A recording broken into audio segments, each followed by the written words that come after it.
I'm sure na panood nyo naman po yung balita sa Channel 7, ano po. So hindi ko na po kailangan ipakita pa rito yung naging kaganapan po sa Bicol. Lahat po ng kabikulan ay kahapon pong balita sa Channel 7 ay talaga naman pong nakakapanlumo tingnan dahil sigurado po ako na napakarami na namang mga ari-arian ang nasalanta nitong bagyong uwan na ito.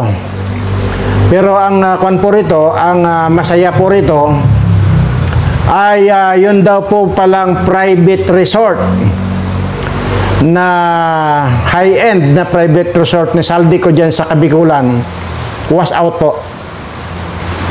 Yun ang magandang balita. At imaginin mo, pinagkagastusan daw po yan ng billion pesos po ang ginastos dyan sa private resort na yan ni Saldico. At ngayon totally was out po. Ayon po yan sa ating nakuhang impormasyon. So doon lang po tayo talaga nalulungkot. Doon sa marami pong mga ari-arian na naman ng ating mga kababayan ang nasira dahil po dyan sa bagyong yan. At hindi lamang po yan. At dyan din po sa Katarman ay rumaragasa din daw po pala dyan ang bagyo. So may mga lugar pa po na talagang dadaanan po nitong bagyong ito. Sana naman po ay natuto na tayo. Kahit nagaano kalakas ang bagyong yan, ay wag na po kayong makipagsapalaran at tatawid-tawid sa malakas na pong rumaragasa na tubig. At sana naman po ay walang mamamatay o walang namatay dito sa bagyong uwan na ito. Hindi po kagaya sa Bicol na napakarami po talaga ang namatay nating mga kababayan dyan. Sana nga po kung nandyan sana si Saldico sa Bicol at nagpapalamig sa kanyang private resort, eh sana yan ay natangay na rin po yan ang rumaragasang hangin at tubig dyan sa kanyang resort na yan. Ay kaso nga po wala na po siya rito. At sana nga lang ay mahirap naman po na idamay natin yung pamilya nito. Ay parang unfair naman po kung ipagdasal natin na sana nagkamatay na po itong pamilya ni Saldico na ito. Yun lamang po yung kanyang pamangkin na nag-post dyan ng Kayabangan. Sana isa rin yun sana ang at tinamaan sana ng rumaragasa na landslide. Maliban pa po dyan ay iko-confirma po pala natin bagamat hindi pa po rumaragasa yung or tumataas ang tubig ng Marikina River. Mayroon pong dating congresswoman dyan na nakisawsaw at nakiisyoso, nadulas yata at nahulog doon sa kanal, yung river. So wala po tayong impormasyon dyan kung namatay po ito. At yan pa namang congresswoman na yan ay mahilig sa Rolex, mahilig sa Hermes na bag or ano pa mang kagamitan, at meron din pong artista ban yan at hikain po yan. At sana po natuluyan na, pero wala po tayong konfirmasyon dyan, basta nadulas daw po at nahulog dyan sa sa river na yan. So bago po yan ay siyempre kagaya rin po ng dati. At kung nagtataglay po kayo ng mukha na kagaya rin ng mukha nitong congressman diyan sa sa Quezon province na mukhang ulupong, yan si JJ Suarez na yan, na mukhang ulupong, ay sana ay nagpalutang-lutang ka na diyan sa ilog ninyo diyan dahil isa ka rin na talagang kumulimbat ng pira ng bayan na hayop ka. At saka yung itong yon, isa na po yan, si mukhang ulupong yan, DJ Suarez, at saka yung congressman ng La Union na yung Bigotelio Balbasarado na ang laki-laki ng mukha na may hydrocephalus po yan. Ay kung ganyan po yung mga mukha ninyo, ay subscribe na po kayo dito sa channel sa channel natin, titiyakin ko po sa inyo, makukorek po kung ano yung mga masasamang itsura ninyo. Ayan yung Gigi Suarez, tingnan nyo, para mukhang ulupong yan. At ganon din po yung sa Surigao ba yan? Yung si Johnny Pimentel po na nagyabang ng kanyang garahe na 2 billion na garahe. Garahe lang po yan ang kanyang mga high-end na mga kotse. Ay sana po ito yung mga politikong dapat po nating hulihin. Tapos sila po ang ilublob natin dyan sa mga baha na yan. Napakasarap siguro maglublob. Kaya sinasabi ko, bilis-bilisan nyo na po manghuli ha. At ako po maglulublob sa baha nitong mga kawatang mga politikong ito. Talagang ang sarap siguro makita yung naghangos-hangos na sila ng hindi na sila makahinga kung ilulublob natin mga mukha nila dyan sa baha na yan. At pagkatapos na mahina na, diretso na natin bitawan yan para doon na sila pupulutin sa West Philippines yung mga hayop na yan. Pero hindi po nakakatawa. Talagang yan na po kasi yung resulta nung mga pagnanakaw nito mga politikong ito. Yan, baha dito, baha doon, baha everywhere. Diyan lalo na sa Kabikulan yan, yung pong congressman ninyo dyan, yung mukhang palaka. Ang laki-laki ng mukha na parang mukhang palakang lason, ang laki ng mata. Yung si Ridon, na si Saro, party list na yan, ay kagaya niya ang mukha na hindi kaiga-igaya. Hulihin nyo na po, iloblob nyo na yan dyan sa baha. Nandyan din po yung si Escudero. Nako, ano kayang kwan ito? Ano kayang itsura nito pag iniloblob natin sa baha ito? Parang hipon siguro ng kikisay-kisay yan. Talagang kwan yan. Ang dami pong mga taga Bicol ang mga kawatan na mga politiko. Kaya hanggang ngayon, yung mga tao dyan, mga mamamayang Pilipino dyan sa Bicol, talagang napakarami pa po ng naghihirap dyan. Dahil po dito sa mga politikong magnanakaw na ito. Kaya, kuha na po. At bilis-bilisan nyo na po manghuli ng mga kuwan dyan. Manghuli nito mga bayawak at mga buaya na mga magnanakaw na ito. At sabi ko nga po, kung hindi nyo kaya, tawagin nyo ako po ang gagawa. Ilulublob ko po yan. Mga yan. Pagkatapos yan ay balatan ng buhay yan. Ano pang gagawin natin kung pagkatapos balatan ay di ilublob natin sa suka na isang drum, tapos may asin, may sili na dinikdik. Ayan. I-marinate natin dyan. Tapos litsunin natin yan dyan. Pag nalitsun natin, ibigay natin dito sa mga alaga kong dito sa alaga kong mga buaya dito sa basement ko. Kasi maarte na po itong mga alaga kong mga buaya dito sa basement ko. Ayaw na po nila ng hilaw. Gusto, ikuha na lang daw, either ilitsunin o di kaya pretuhin. Maluloko po itong mga buaya na nandito sa basement ko. Pero sinasabi nila, kung ito raw, kung si Romualdez lang din daw, ay nadidiri daw po sila. So, anong gagawin natin dito kay Romualdez? Ay di, ipakain natin sa uwak. Ihayaan natin dyan nakabuyang-iyang, unti-unti kainin ng mga uwak yan at saka mauod dyan. Kasi ayaw na, sinabihan ako ng mga buaya ko rito sa basement ko na ayaw nila na didiri sila kay Romualdez. Kasi parang may lason raw yata ang katawan yan. At kaya ayaw, mapait daw ang karne yan. Sabi nitong mga buaya ko rito. Anyway, ibang usapan po tayo.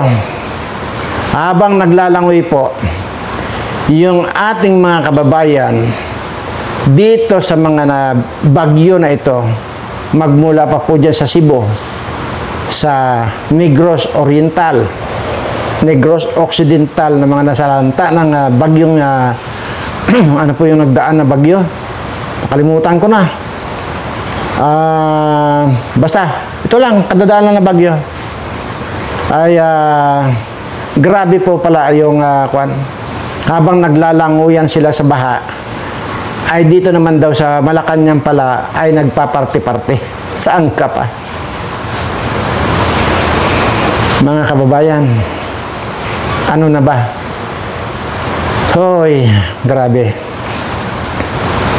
Nagagawa pa nilang magparte-parte. Nagagawa pa nilang magsaya-saya dyan. Ito mga kababayan nila, either naliligo sila sa putik. Yung iba, nakabaon na sa putik dahil sa mga landslide na yan at nagkamatay na. At ito na mga nandyan sa Malacanang na yan, ayun, pasayaw-sayaw, pakanta-kanta, pasinghot-singhot, pahigop-higop. Kaya, grabe na, mga kababayan, saan pa? Saan pa pupulutin itong mga kababayan ko kung ganitong klaseng gobyerno meron tayo? Wala na po eh. Grabe na. Kaya yun nga po ang sinasabi ko rito, kaya tahas ang sinasabi ko rito, na once na makahuli ako ng mga kawatang na mga ganito, hindi ako magdadalawang isip o hindi ko pagsisisihan kung gigilitan ko itong mga kawatang ito.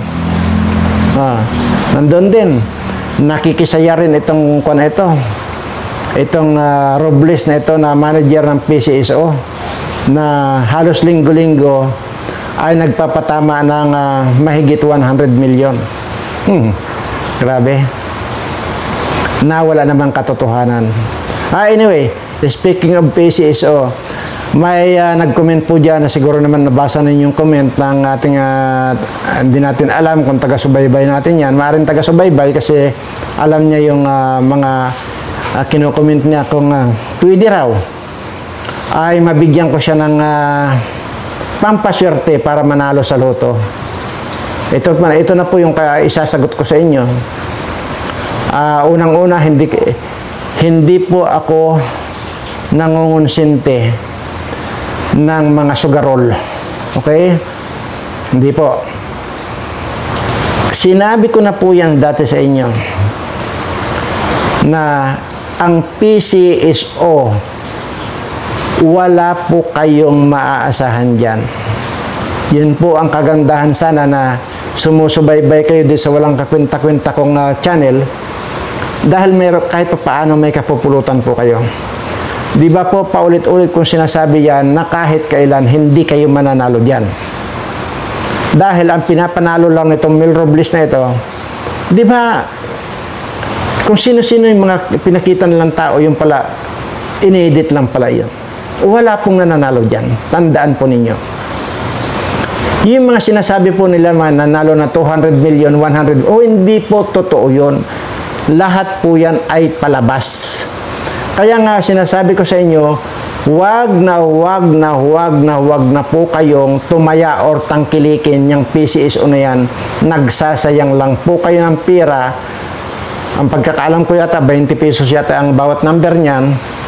Yung 20 pesos po, ang dami nyo mabibili. Nakakabili na kayo ng posporo, Magic Sarap, Bitsin. Ano pa ba? Baka pwede pa kayong makabili ng 10 pesong mantika. Tapos itatayaan nyo lang. Tapos ngayon magtatanong ka rin sa akin kung baka pwede ka mabigyan ng pampaswerte para manalo sa loto. Hindi po. Kahit po mayroon akong alam, hindi ko pa rin po ibibigay sa iyo. So, dahil sinabi ko na po na hindi ako nangungonsinte ng mga sugarol. Ayan. Lalo't sinabi ko na sa inyo na wala kayong mapapala dyan, pero ang tigas pa rin ng ulo nyo, taya pa rin kayo ng taya. Kaya ayan tuloy, sino nakikinabang? Sila po. Tingnan nyo ang bahay niya sa Baguio.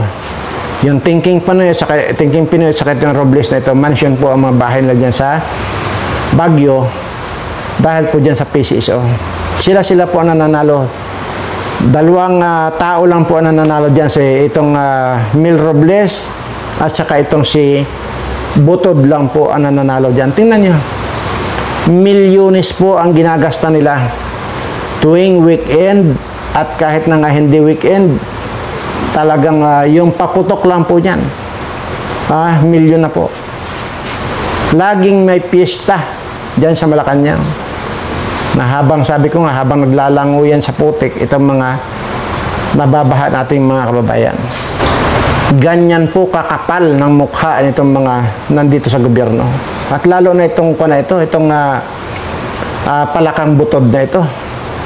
At dati yan, lumutang-lutang na sa Pasig River yan eh.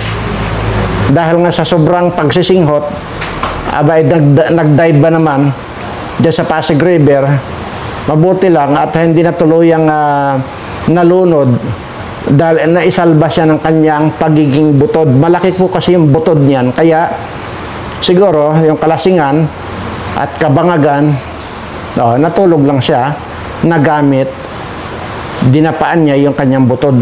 Kaya hindi siya nalunod. Diba? Yan po yan. Diyan po napupunta yung pira ninyo. For your information, huwag na huwag po kayong magbabaka sakali sa kahit na anong sugal. Lalo lang po kayong mababaon dyan. Lalo lang po kayong mamalasin dyan. Tandaan po ninyo ito sinasabi ko. So, siguro naman po, nagkakaintindihan tayo. Ano po? At, alam niyo po ba, ang pinakamagandang pangarapin ninyo, yung kung papaano kayo kasihan ng Diyos, ng Panginoon. Halimbawa na natin, yung kagaya nung sa akin dati. Wala akong kamalay-malay, pinuntahan ako. Sabi sa akin, Mr. Birana, baka gusto mong bumili ng bahay na luma. Pinuntahan ko, luma nga naman yung bahay. At nabili lang natin ng mura. Nabili ko lang po ng 300,000 yung lumang bahay. Pinarenovate ko. Pagkatapos maayos, magandang-maganda, alam niyo po ba kung magkano ko na ibenta? 2.5 million. 300,000 lang yung pagkakabili ko. Ganun po ang pangarapin ninyo. Yung mabigyan po kayo ng pagkakataon na halimbawa, nag-angkat kayo ng panindang isda. Panindang isda. Na sana yun ang ipagdasal niyo sa Panginoon na sana makabili ako ng murang isda at maibinta ko ng magandang presyo. Ganon. Dapat. Di ba? Hindi yung instant na panalo agad kayo. Hindi po ganon. Hindi po ganon. Huwag niyo pong pangarapin yan na instant na magkakaroon kayo ng pira.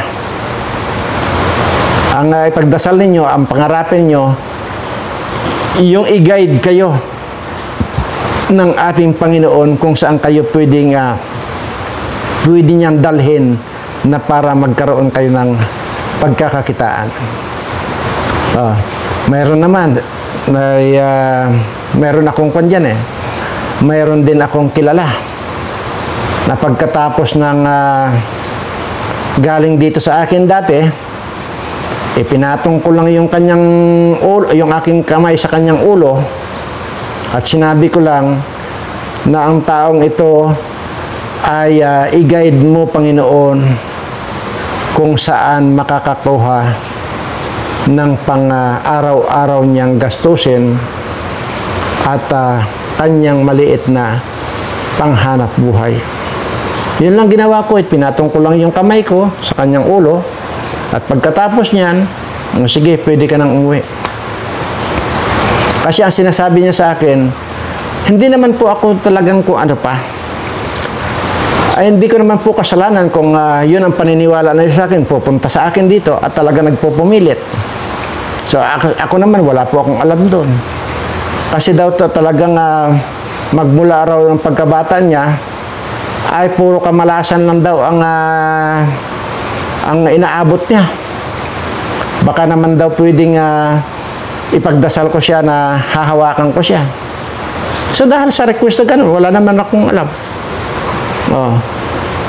Basta taimtim din yung aking pagdarasal na habang nakapatong yung aking kamay doon sa kanyang ulo, pinagdasal ko lang na ganun, na sana bigyan siya ng kabuhayan. Umaga po yun. Bandang alas 4,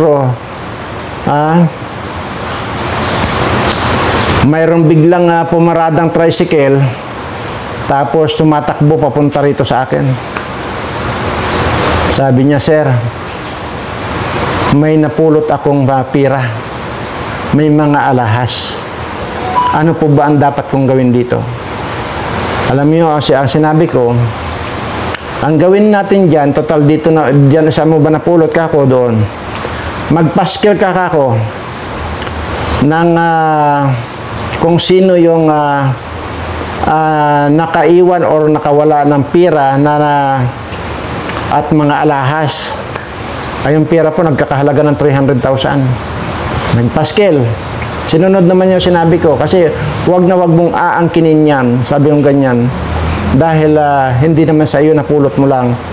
So malay natin yung may-ari niya at naibigay sa iyo ay naibalik mo sa kanya, ay bibigyan ka ng pabuya kasi malaking halaga at saka yung mga alahas. So ang nangyari, sinunod naman niya, isang taon na nakapaskil, wala. Bumalik ulit sa akin. Ang sabi niya, may nag-suggest po sa akin na i-surrender ko raw po sa barangay. Hindi. Sabi kong ganyan. Hindi. Maraming tao nakapanood, nakabasa niya ng paskil mo na yan. Tama na yon.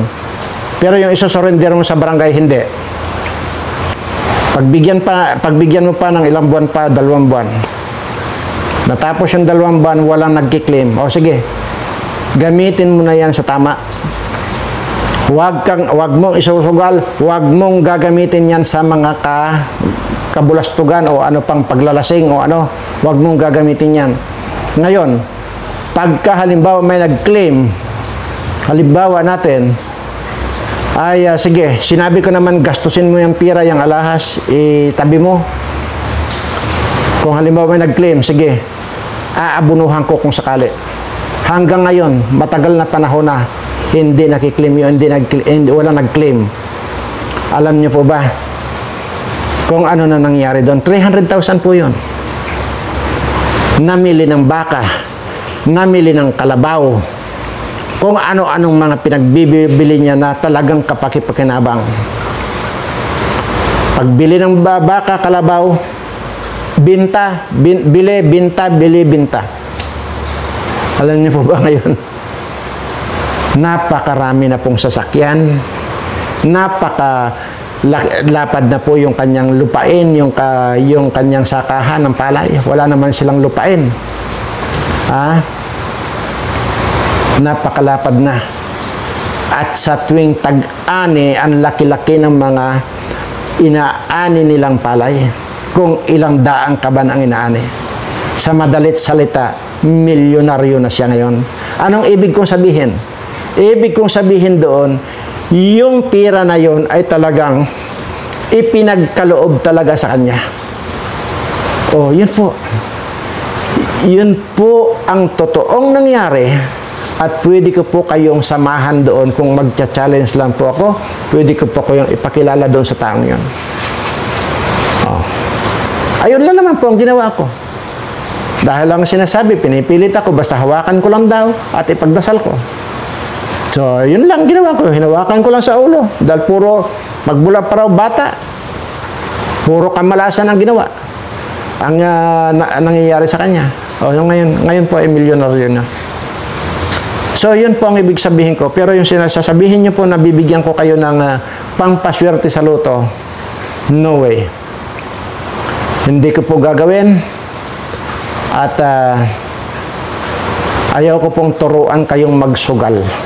Bagkos ang itinuturo ko sa inyo kung ano yung kaiga-igaya sa paningin ng ating Panginoon.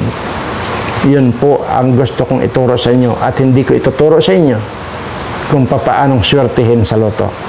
So maraming salamat po at ipagdasal po natin itong ating mga kababayan na sana makarecover na po sila na mas maaga. At ganun din po, isama na rin po natin sa pagdarasal itong si Saldico na sana hindi na makarecover At wala na siyang pwedeng gastusin na para mapaayos pa niya ulit yung kanyang nasirang private resort. Bagkus ipagdasal na natin na mamatay na lang lahat itong mga politikong mga magnanakaw nito na siyang nagpapahirap sa ating mga kababayan, maging sa inyo. Sa mga hindi pa po nakapag-subscribe, inaanyayahan ko po kayo mag-subscribe kung kayo ay nagtataglay ng mukha na walang kasing pangit nitong si Magalong at itong si Suarez na mukhang ulupong at itong si Ortiga na may hydrocephalus. Subscribe na po kayo rito sa Birana Live Studio TV. Titiyakin ko sa inyo, maiko-correct yung mga masasama ninyong pagmumukha. At bilang panghuli, kayong mga politiko na mga magnanakaw na mga animal kayo, mamatay na lang kayong lahat. Maraming salamat at sa mga subscriber ko, mahal na mahal ko po kayong lahat.